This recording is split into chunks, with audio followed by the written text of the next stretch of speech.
Magandang araw sa inyong lahat!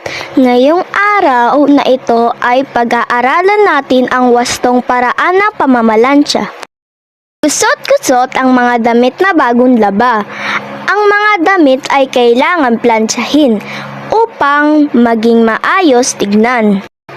Ang taong maayos manamit ay kagalang-galang at kaaya-ayang tignan. Magandang araw po sa inyong lahat. Ako po si Rian Cherisi Chinli ng grade 5 Ilang-Ilang mula sa mababang paaralan ng Pag-ibig sa Nayon Elementary School. Samahan niyo ako matutunan ang mga batayan ng tamang pamamalansya mula sa paksa ng Home Economic 5.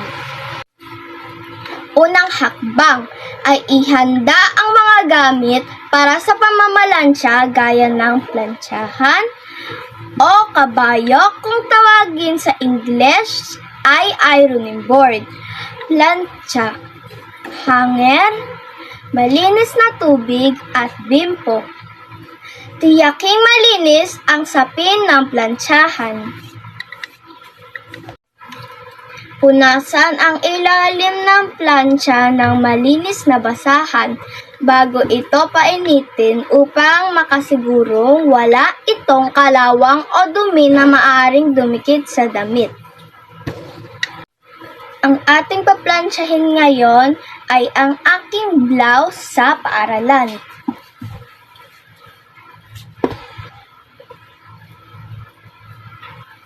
Dahil puti ito ay titiyakin kong walang dumi sa aking plancha na gagamitin upang di ito dumikit sa aking uniforme. Siguraduhin tuyo ang mga kamay bago isaksak sa outlet. Painitin natin ang plancha ayon sa temperatura. Iba-iba ang klase ng tela kung kaya't naaayon na temperatura ang gamitin. Halimbawa, manipis na tela, gumamit lamang sa katamtamang init ng plancha. Para naman sa mas makakapal na tela ay gumamit naman ng mas mainit na temperatura. Ngayon ay sisimulan na natin ang pagpaplansya ng aking blouse o blusa. Ilatag muna at unang plansyahin ang kwelyo.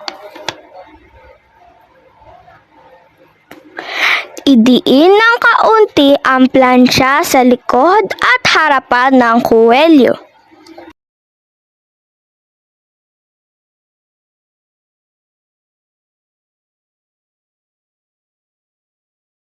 Pagkatapos ay isunod natin ang manggas ng blusa. Maaaring wisikan ang damit ng tubig na malinis kung kinakailangan.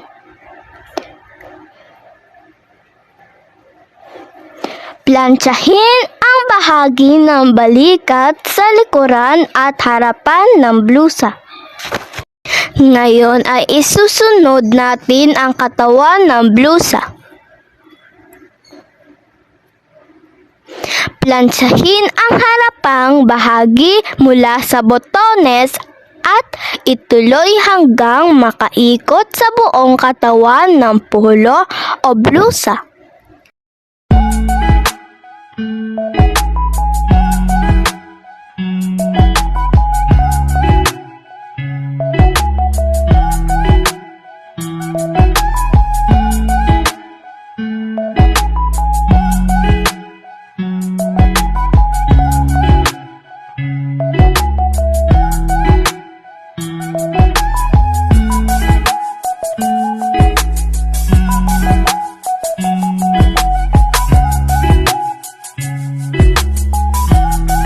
Pagkatapos maplansya ang buong blusa ay isara ang unang dalawang botones sa bahagi ng leeg at ihanger ng maayos.